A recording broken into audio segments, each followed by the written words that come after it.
बिस्मिल्लाहिर्रहमानिर्रहीम। एक फकीर दरिया के किनारे बैठा था। किसी ने पूछा, बाबा क्या कर रहे हो? फकीर ने कहा, इंतज़ार कर रहा हूँ कि मुकम्मल दरिया बह जाए तो मैं पार करूँ। उस आदमी ने कहा, कैसी बात करते हो बाबा, मुकम्मल पानी बहने के इंतज़ार में तो तुम दरिया कभी पार नहीं कर सकते।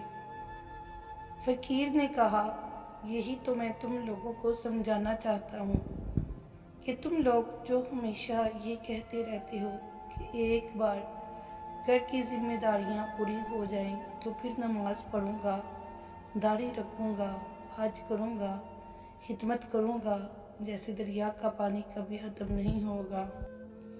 हमें इस पानी से ही पार जाने का रास्ता बनाना है। इसी तरह ज़िंदगी ख़त्म हो जाएगी, पर ज़िंदगी के काम और जिम्मेदारी कभी ख़त्म नहीं होगी।